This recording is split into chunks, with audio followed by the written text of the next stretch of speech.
ஜம் ஆன்மீக அன்பர்களுக்கு வணக்கம். புரட்டாசி சனிக்கிழமை பெருமாளை வழிபடுவதற்கு உகந்த நாளானது எப்படி? வாரத்தின் 7 நாட்களில்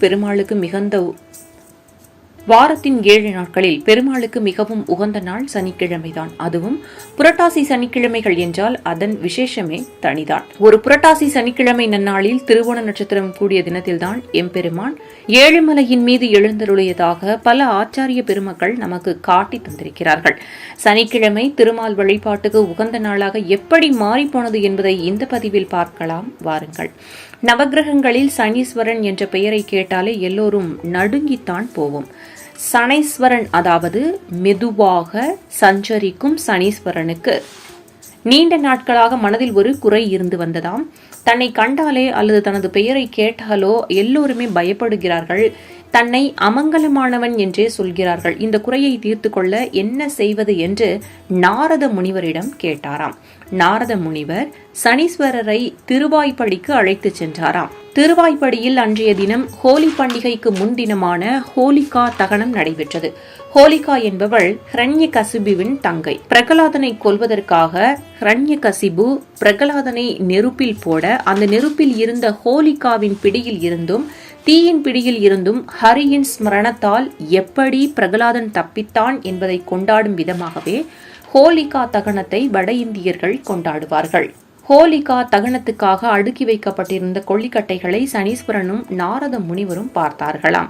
அங்கே அடுக்கி வைக்கப்பட்டிருந்த கொள்ளிக்கட்டைகளுக்கு நடுவே கண்ணனை கொல்ல வேண்டும் என்ற தீய எண்ணத்தோடு ஹோலிகா தீயில் அமர்ந்திருப்பதாக சனீஸ்வரனிடம் சொன்ன நாரதர், சனீஸ்வரா, பெருமாளுக்கு நாம் எப்போதுமே ஒரு சிறு உதவி செய்துவிட்டால் போதும், அதற்கு பதிலாக அவர் நமக்கு பேருதவி செய்து விடுவார். அவரது சுபாவமே அதுதான்.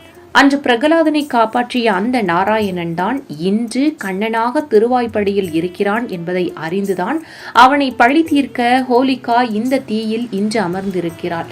அவளது கண்ணனை நெருங்குவதற்குள் உனது கண் அவளை நெருங்கட்டும், அவள் கண்ணனுக்கு தீங்கு செய்யாத வண்ணம் நீ காத்துவிடு என நாரதர் சொல்ல, உடனே சனீஸ்வரன் அங்கே பார்க்க அங்கே ஹோலிகா கட்டைகளின் நடுவில் அமர்ந்திருந்தாள். சனீஸ்வரனின் பார்வையில் பலமும் பலனும் உலகமே அறிந்ததுதான். சனீஸ்வரனின் பார்வை பட்டதுமே அந்த கொள்ளிக்கட்டையிலே பொசுங்கி போய் விட்டாள் ஹோலிகா.